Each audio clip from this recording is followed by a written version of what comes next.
Bonjour Didier, est-ce que tu peux te présenter?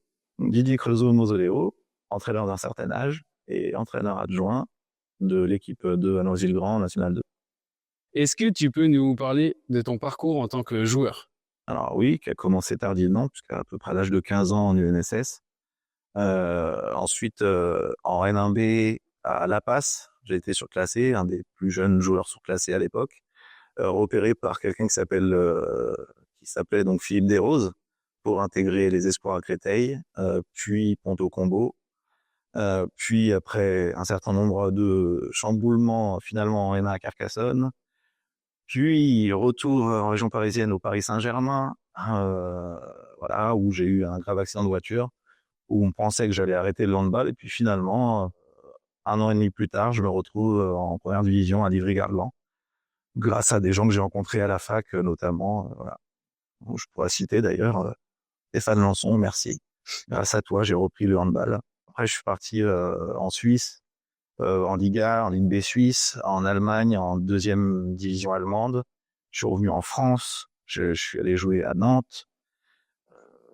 Après, je suis reparti en Suisse. Et puis, bon, voilà. Après, j'ai terminé ma carrière donc en Afrique, au CMS Libreville. Donc, premier joueur blanc à jouer pour une équipe d'Afrique noire. Voilà. Donc après ta carrière de joueur, tu t'es reconverti en tant qu'entraîneur. Est-ce que tu peux là aussi nous évoquer ton parcours? Alors oui, en fait, à la base, j'avais des amis, moi, qui jouaient, des amis filles, qui jouaient en fait au handball au PUC, qui était en pré-national.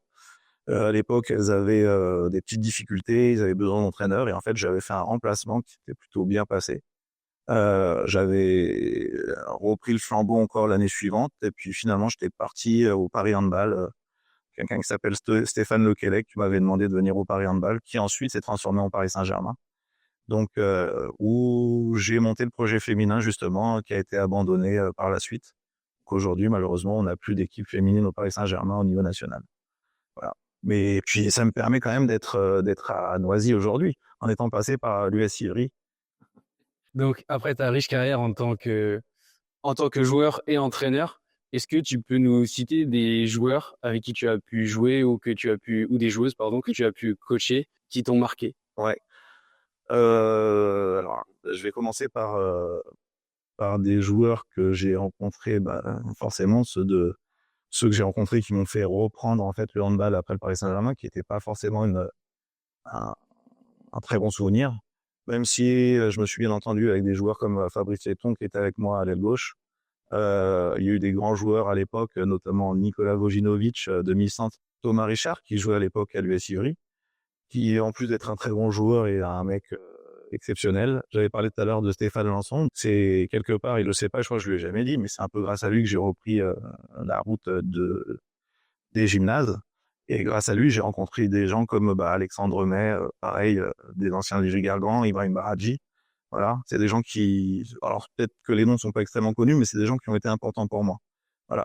Arnold Assepoulis, avec qui je garde contact jusqu'à aujourd'hui.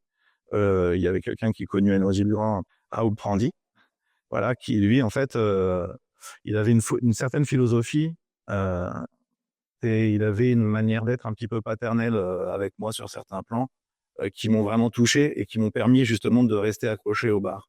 Voilà. Alors j'ai oublié de parler aussi à l'Ivry de Patrick Joas, qui est aussi un mec exceptionnel.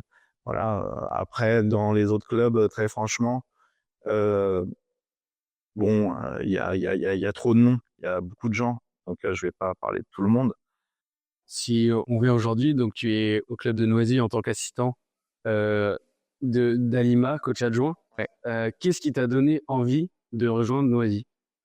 Alors en fait, ça c'est assez simple. J'ai eu un grave accident qui a fait que il aurait fallu en tout cas que je m'écarte un peu plus des gymnases, et là je m'étais décidé vraiment à arrêter.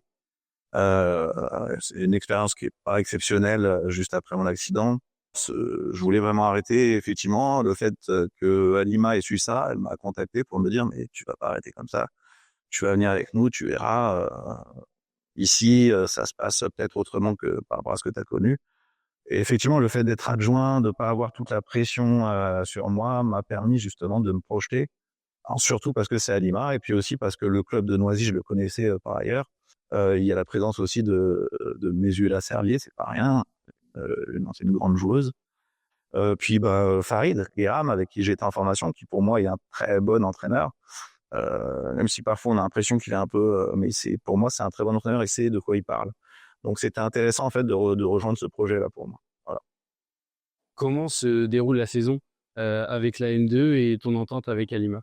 Alors c'est intéressant parce que au début de saison, il a fallu le moment justement de se mettre en route, de se mettre en place. Moi, beaucoup d'observer. D'ailleurs, j'ai pu observer que l'équipe qui a été mise en place, elle était super bien cadrée. Alima, elle fait un travail pour moi qui est assez exceptionnel. Voilà, c'est une des seules fois où je vois que les choses tournent de cette manière, dans le respect des gens. Voilà, donc je me suis inséré petit à petit. Elle m'a laissé le temps d'apporter un peu aussi mon expérience.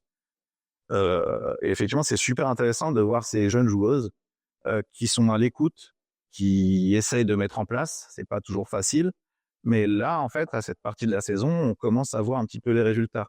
Et on a des jeunes joueuses qui ont 15-16 ans en National 2, qui sont surclassées, qui ont l'autorisation puisqu'elles sont en poule.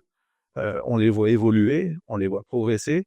Et moi, tout ce que je souhaite, c'est justement qu'elles continuent tant qu'elles trouvent leur intérêt là-dedans et qu'elles se plaisent là-dedans et qu'elles s'amusent, qu'on puisse les porter vraiment à ce qu'il y a de mieux. Ça fait du bien, après tout ce que j'ai vécu, de me retrouver dans un terreau comme celui de Noisy-le-Grand, avec autant de joueuses qui peuvent en sortir, qui en sont déjà sorties et qui j'espère continueront à en sortir. Et ça me fait du bien et ça me donne envie en fait de continuer justement, alors que j'avais envie d'arrêter. Voilà. Et puis avec Alima, c'est super. Donc, allez, on se complète en fait. Pour moi, on se complète. J'ai envie de chercher, parce qu'il faut toujours chercher, avoir un sens critique, mais pour l'instant, voilà, si jamais il y a le moindre truc, de toute façon, on est tellement en communication que tout passe. Donc, non, je suis bien, je suis content. On va dire. Merci Didier pour tous ce témoignage. Est-ce que tu as un petit mot pour finir l'interview?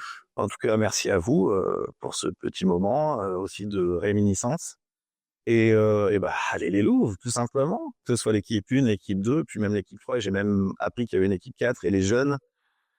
Allez les Louves, tout simplement. Et qu'on fasse une bonne saison qui nous permette de mettre haut les couleurs de Noisy-le-Grand.